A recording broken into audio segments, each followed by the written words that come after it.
السلام علیکم ناظرین، زه یم واجد الله. تاسو ګورئ زما فیسبوک او یوټیوب چینل. امید لرم چې ښه به او ژوند به مو ښه تېرېږي. د اډیاله جیل نه ډېر غټ خبرونه راغلي، ډېر مهم خبرونه راغلي او دا ستاسو مخې ته ږدمه. پرون تاسو لیدلي وي چې هلته ډیپټي سپرنټنډنټ صاحب د عمران خان صاحب سره بدتمیزي کړې وه، خو د هغې بدله نن عمران خان صاحب د هغوی نه واخیستله او د جج مخامخ یې د هغې نه داسې سوالونه وکړه او هغې ته دا هم ویله چې تاسو دومره تعلیم حاصل کړی دی او د دومره علم باوجود چې تاسو دروغ وایئ، نو دا تاسو ښه نه کوئ، یعنې تاسو ښه کار نه کوئ. دا به زه تاسو مخې ته ږدم چې اخر عمران خان صاحب د دوی ته دا ولې ویلې او د دوی دومره کم الفاظ یې د دوی دپاره ولې استعمال کړه یا د دوی بېعزتي ولې په دغه ځای کې وکړه. دا زه هم ستاسو مخې ته ږدم. د دې سره سره عمران خان صاحب د اډیاله جیل کې د ډیپټي سپرنټنډنټ صاحب نه ډېر زیات شکایتونه کړي. هغه شکایتونه زه هم ستاسو مخې ته ږدم. خو د دې نه اهم خبره هم په دې باندې کوو چې آیا په عمران خان صاحب باندې د دومره سختي ولې شروع شو دا او د دې څه وجه ده چې تر اوسه پورې په عمران خان صاحب باندې دومره سختي نه وه او د یو څو ورځو نه په عمران خان صاحب باندې دومره زیاته سختي شروع شوې ده. د دې سره سره چې کومه سابق ډیپټي سپرنټنډنټ د اډیاله جیل و د هغوی په کور باندې پرون چاپه والی شوې ده. خو په چاپه چې کله د هغوی په کور باندې واله هلته د مزې کار څه شوی دی؟ د مزې کار هلته دا شوی دی چې په دې وخت کې یعنې د دې ټکنالوژي ډیجیټل زمانه کې ډیجیټل دور کې د هغوی د کور ګډر چې کومه دی د هغې ډکن یې راچوت کړی دی او د هغې په ګډر کې څه کتله، یعنې په هغه به زه تاسو ته چې دوی په دې ګډر کې اخر دوی څه شی کول چې په دې ګډر کې دننه څه موجود دي او دوی د دې ګډر نه څه راخیستل. په دې به در سره هم خبره کوم او د دې نه علاوه به در سره خبره کوم په چې کومه حلقه ده 79 یعنې 79 چې کومه حلقه ده په هغې کې د پاکستان تحریک انصاف چې کوم امیدوار الیکشن ګټلی و پرون هغه الیکشن وبایلو او پاکستان مسلم لیگ نون چې کوم امیدوار دی هغه الیکشن وګاټو او آیا دا څه داسې معجزه وشوه چې د پاکستان تحریک انصاف ګټلي امیدوار الیکشن وبایلو او د پاکستان مسلم لیگ نون بایللي کس چې کوم دی هغه الیکشن وګاټو. راځو د ټول نه اول خبره به کوو د عمران خان صاحب په حوالې سره چې عمران خان صاحب ته چې کومه د جیل مینول وي د هغې مطابق چې کومه سهولتونه عمران خان صاحب ته ورکول پکار دی هغه عمران خان صاحب ته نه میلاویږي. اول خو زه تاسو په دې خبره باندې پوه کول غواړم چې عمران خان صاحب دا وخت کې په جیل کې مجرم نه دی بلکې انډر ټرایل ملزم دی او په مجرم او په ملزم کې ډېر غټ فرق وي. که چېرته تاسو ته د ملزم او د مجرم پته نه وي نو تاسو دا سرچ کوئ وایي ګورئ که بیا هم پرې تاسو پوه نه شوئ لاندې کمنټ باکس کې ماته ووایي بله ویډیو به زه په هغې باندې جوړه کړم چې په ملزم او په مجرم کې څه فرق وي. نو دا وخت عمران خان صاحب چې کومه دی سزا یافته قیدي دی او دا سزا یافته قیدي چې کوم دی دا انډر ټرایل کې دی یعنې دیو مجرم په دې وخت کې نه دی. که موږ د سایپر کیس خبره وکړو په هغې کې عمران خان صاحب بری کړی شوی دی. د هغې سره د توشخانه چې څومره سزاګانې وې هغه معطل شوي دي او توشخانه ون چې کومه ده هغه بالکل ختمه شوې ده. دا وخت عمران خان صاحب د 9 مې په مقدمات کې په انډر ټرایل کې دی او دارنګې دا حالات او دا سټیټس د بشرا بیبي صاحبه هم ده چې هغوی هم په انډر ټرایل کې دي یعنې هغه هم ملزمه ده یعنې دا وخت هغه مجرمه نه ده او هغه په القادر ټرسټ کې ده. یعنې د دواړو سچویشن تقریبا یو شان دی. پر عمران خان صاحب جج صاحب سره په راهي راست خبرې وکړې او په هغوی کې د هغوی مخې ته هغوی دا شکایت وکړم او هغې ته یو درخواست هم ورکړو چې د هغوی چې سامن دي د هغې سره جیل انتظامیه د هغې خبرې کول نه غواړي. یعنې هغې کوشش کړلی چې د خپلو زامنو سره خبرې وکړي خو جیل انتظامیه د دوی خبرې د دوی سره نه کوي. انسداد دهشتګرد جج ډیپټي سپرنټنډنټ طاهر شاه صاحب راوغوښتو او هغوی ته وویلې چې تاسو په حکم باندې ولې عمل نه کوئ. د عمران خان صاحب د هغې د بچو سره تاسو خبرې ولې نه کوئ. عمران خان صاحب په دغه وخت کې دا هم ویلې چې زما کومه لیډینګ رهنماګان دي یعنې د پارټۍ چې کومه لیډینګ رهنماګان دي د هغوی سره هم زما ملاقاتونه دوی نه کوي. دارنګې زما چې څومره وکیلان دي د هغې سره هم دوی زما ملاقاتونه نه کوي او زما فیملی ممبر سره زما ملاقاتونه هم دوی نه کوي. نو عمران خان صاحب دا هم ویلی چې د جیل دا نوې کومه سټاف دی دا نوې کومه انتظامیه ده دوی زما په دې ملاقاتونو باندې ډېر زیات اثر اچولی دی او زما ملاقاتونه د دوی د وجې نه ډېر زیات انټرپټ شوي دي یعنې په هغې کې ډېر زیاته رکاوټونه راغلي دي مخې ته. بیا عمران خان صاحب په دغه وخت کې دا هم ویلی چې دا څرنګه اوپن ټرایل دی چې په هغې کې ما زما د وکیلانو سره نه میلاوي یعنې دې ته خو موږ اصل کې اوپن ټرایل وایو او اوپن ټرایل چې کومه دی دا زما روان دی او هغوی ویلې چې د 3 هفتو نه زما د زامنو سره زما خبرې چې کومه دي دا نه کوي. نو جیل انتظامیه چې کومه ده په مختلف وخت کې ماته مختلف بهانې کوي او کله یوه بهانه کله بله بهانه. نو جیل انتظامیه نه دې تپوس وکړی شي چې زما د زامنو سره زما خبرې ولې نه کوي.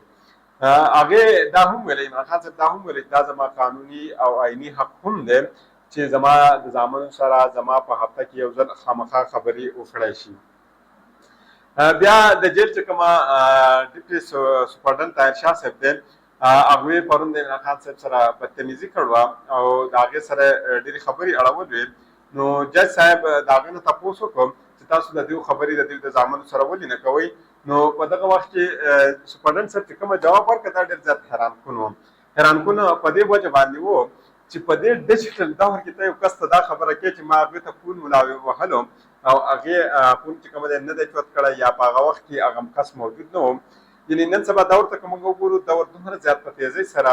مخکې تللی دی که چېرته یو کس دا وغواړي چې زه یو کس راغواړم او په جاب باندې ږدم نو د هغې نه زه انټرویو اخلم نو هغې ته چې کله هم دوی میسج کوي یا ورته ایمیل کوي یا هغې ته پیغام لیږي نو هغې ته وایي چې ستا به د پلانکي ټایم نه د پلانکي ټایم پورې به ستا انټرویو وي، یعنې ستا ایکسټرا ټایم به نه ضایع کېږي. ته چې راشې دلته د دې ټایم نه د دې ټایم پورې به ستا انټرویو وي، د دې نه بعد به بیا د بل یو کس انټرویو وي. نو که په دې دور کې ته یو چا ته دا وایې چې ما پلانکي کس ته فون میلاوهلو او هغه هلته موجود نه و نو دا ډېره زیاته د حیرانکنۍ خبره ده او بالخصوصا د پاکستان دپاره او بیا د داسې وي آی پي کسانو دپاره چې ته د هغې په حوالې سره دا خبر ورکړې. عمران خان صاحب د جج مخې ته د هغې بېعزتي وکړه او هغې ته وویلې یعنې ډیپټي سپرډنټ طاهر شاه صاحب ته وویلې چې تاسو دومره پړه لیکه انسان یې، یعنې د دومره تعلیم باوجود هم تاسو دروغ وایئ، یعنې تا له خو دا سوچ کول پکار دی چې دومره عقلمند کس یې، دومره علم تا حاصل کړی دی او د هغې باوجود ته دا دروغ وایي چې زما د بچو ټلیفون نمبر چې کومه دی هغه نه میلاویږي. د هغې نه بعد عمران خان صاحب جج صاحب ته یو دا شکایت هم وکړو چې هغوی ایکسرسایز کول غواړي او ایکسرسایز کول اجازه دې ته نه میلاویږي، یعنې کومه ډمبل باندې چې کله هغه دا ځایونه جوړوي وایي چې ما ته هغه ډمبل چې کومه دي هغه میسر نه دي. نو هغې وویلې که چېرته د ډیپټي سپرډنټ صاحب ته سیاره وي چې که چېرته دی موجود نه وي په دې کې زما د جسم کې څه نه څه دننه ننوځي او د هغې نه دلته څه نقصان راسي نو هغه ویلې چې د په موجودګۍ کې دي ما ته دا ډمبل راوړلی کېږي او دلته به د ده په موجودګۍ کې زه ایکسرسایز کوم د هغې نه بعد دې واپس وړي. بیا په کومه عدالت کې بیا د هغې نه بعد عمران خان صاحب د کتابونو په حوالې سره هم ویلې چې ما ته کتابونه هم میسر نه دي، یعنې زه کتابونه ویل غواړم خو دوی ما ته کتابونه هم نه راکوي. د هغې نه بعد هغې ویلې چې کوم اخبار به زما ضد راته هغه اخبار یې هم چې کومه دی اوس بند کړی دی ما ته هغه اخبار هم نه راځي، یعنې هغې ویلې چې زه کتابونه ویل غواړم او کتابونه زما لپاره ډېر زیات لازمي دي. بیا کومه عدالت کې چې کله وکتلی چې صرف او صرف 15 ریپورټران موجود دي او کومه 15 کسان چې موجود وو هغې عمران خان صاحب ته دا شکایت هم کړی چې زموږ سره د نورو چینلو ریپورټران هم راغلي دي خو هغوی ته اجازت نه میلاویږي، یعنې دنده دوی هغه نه پرېږدي. نو عمران خان صاحب هلته جج صاحب ته دا هم ویلي چې دا څرنګه دی اوپن ټرایل دی چې صحافیانو ته اجازت نشته. نو د هغې نه بعد بیا جج صاحب ډیپټي سپرډنټ صاحب راوغوښتو او هغې ته وویل چې بار کومه صحافیان موجود دي هغه تاسو دننه راوغواړئ چې هغه هم د دې حصه جوړه شي. نو هغوی چې کله بار ته لاړې نو واپس چې کله رالې هغې ویلې چې هلته صحافیان نشته، هلته خو بلکل تکه تور تیاره ده، یعنې څونه کسان غونډ تښتېدل دي. حالانکې حقیقت دا و چې هلته صرف او صرف د ډیجیټل میډیا یا د الکترونیک میډیا صحافیان نه موجود بلکې هلته انټرنیشنل صحافیان هم موجود وو او دارنګې د ډیجیټل الکترونیک او پرنټ میډیا چې څومره او د ریډیو چې څومره صحافیان دي هغه ټوټل هلته موجود وو خو بیا هم دوی هلته هغه نور صحافیان دننه ونه تلو. بیا چې صحافیانو دا معامله ختمه شوه بیا د هغې نه بعد عمران خان صاحب سره دوی کوشش کړی چې عمران خان صاحب سره خبره وشي او عمران خان صاحب ته دا وویلی شي چې تاسو 8 فروری چې کومه د جلسې اعلان کړلی که چېرته تاسو دا جلسه کینسل کوئ یا دا تاسو منسوخ کوئ نو په تاسو باندې چې دا کومه سختیانې دي دا به کمې کړه شي. خو عمران خان صاحب هغه خبرې ته تیار نه دی او په عمران خان صاحب باندې چې په یو صورت کې دا څومره سختیانې دي نه په هغې باندې خوراک کمول، په هغې ته ایکسرسایز نه ورکول، د ایکسرسایز چې څومره عالي دي هغې ته نه ورکول، دارنګې هغه ته کتابونه نه ورکول، دارنګې هغه ته د ایکسرسایز لپاره د ریلیکسیشن لپاره څه نه ورکول. د هغې صرف او صرف وجه دا ده که په عمران خان صاحب باندې څه نه څه پریشر واچولی شي او د هغه پریشر د وجې نه دوی د 8 فروری دا کومه جلسې اعلان چې دوی کړلی چې دا جلسه منسوخ کړي. خو عمران خان صاحب ویلي چې دا کله هم ممکنه نه ده چې د 8 فروری جلسه دې زه منسوخه کړم یا د 8 سپتمبر دا جلسه دې زه منسوخه کړم یا د 15 سپتمبر د کومه جلسې ما چې اعلان کړی دی چې دا به زه منسوخه کړم. یعنې هغې ویلي چې دا به په هر حالات کې دا جلسې به کېږي او هغې د دې په حوالې سره د عمر ایوب صاحب او شبلی فراز صاحب سره هم ملاقات کړی دی او په ملاقات کې هغې ویلي چې حماد اظهر صاحب چې څرنګه کار کوي زه د دې نه مطمئن یم د حمد اظهر صاحب په حواله سره ځکه دا خبره وکړه څو ورځې مخکې تاسو یو خبر اورېدلی و او خبر داسې په مارکیټ کې خور شوی و چې ډېرې په تیزۍ سره روان و او خبر دا خور کړه شوی و چې عمران خان صاحب وایي زه په جیل کې موجود یم او زما چې کوم فرنټ لیډرز دي هغه ټوټل پټ شوي دي نو تاسو یاریږئ مه او راوځئ او تاسو مقابله وکړئ په اصل په هغې کې دوی غوښتل دا چې مراد سعید صاحب راوځي ځکه چې مراد سعید صاحب په حوالې سره چې د دوی په ذهن کې یا کومه غصه د مراد سعید صاحب ته د دوی ده یعنی هغه په هیڅ حالات باندې دوی نه پرېږدي او د هغې اصل وجه څه ده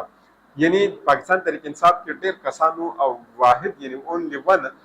پرسن چې هغه مراد سعید صاحب دی دا ولې دومره زیات په ټارګېټ کې دی د هغې اصل وجه دا وه چې په پاکستان کې ډالرې کمې شوې او د ډالرو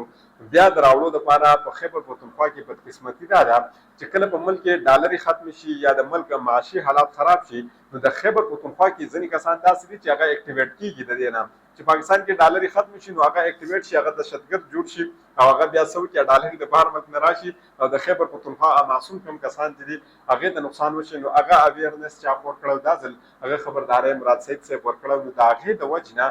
دا سختي چې کومه ده په مراد سعید صاحب باندې د دې وجې نه ده نو عمران خان صاحب ولې چې کله دې هم دوی بار نه راځي او دوی ډېر پوه شوي او خپل کار چې دوی څرنګه جاري ساتلی دی دا خپل کار دی دارنګې جاري ساتي اوس راځو تېر شوی کومه ډپټي سپرډنټ صاحب و د جیل هغه ورک شوی دی د هغې په حوالې سره دا کوم خبر چې راغلی دی دا بیا د دې ټولو نه زیات حیران کن هم دی او د خندا هم دی او تاسو به په خپله هم حیران شئ چې دا خبر واورئ چې د هغې په کور باندې چاپه اچولی شوې ده او د هغې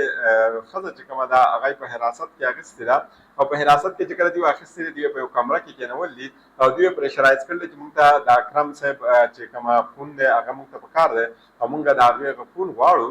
یعنی هغې ورته ویل چې دا فون خو زموږ سره نه شته او دې د ټکنالوژي دور ته وګورئ دې ډیجیټل دور ته وګورئ په دې کې تاسو په فون باندې څه کوئ د هغې ډیټا خو تاسو د هر ځای نه کنیکټ کولی شئ د فیسبوک نه تاسو د هغې ډیټا اخیستلی شئ د وټساپ نه تاسو د هغې د ټوټل فون ډیټا اخیستلی شئ جیمیل د هغې حاصل کړئ په جیمیل باندې ټوټل ډیټا د هغې ریکور کړئ یعنې په زرونو طریقې دي نن سبا نو تاسو د هغې په فون باندې څه کوئ نو هغه ویلې چې نه دا فون په ګډر کې پروت دی او راځئ د ګډر نه دا ډکن درې کوو او په دې ګډر کې به لاندې دا فون پروت وي راوبلو په اسانه باندې به دې نه ډیټا راوباسو یعنې تاسو تھرډ پروسس د انسان وګورئ چې ته په د چا په کور باندې چاپه واچوې بیا د هغه د موبایل د ریکور کولو دپاره ځي او د هغې د ګډر نه ډکن راوباسئ او په هغه ګډر کې فون نمبر ګورئ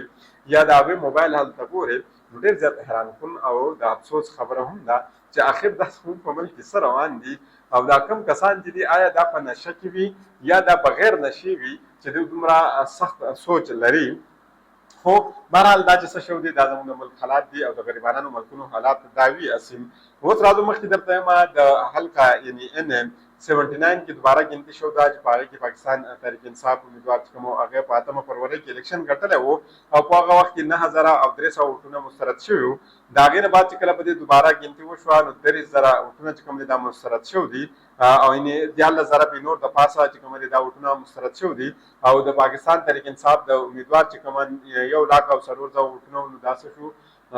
92 ووټونه شو 92,000 ووټونه شو یعنې د هغې د 1,04,000 نه 8,12,000 ووټونه چې کوم دي هغه د دوی کم کړی شوي دي څه لږ بږ څه د پاسه څه کم خو 12,000 ووټونه د هغوی مسترد کړی شوي دي نو دا زموږ ملک دی او په دې کې تاسو دا حالات وینئ د بلې ویډیو پورې ماته اجازه راکړئ د الله حافظ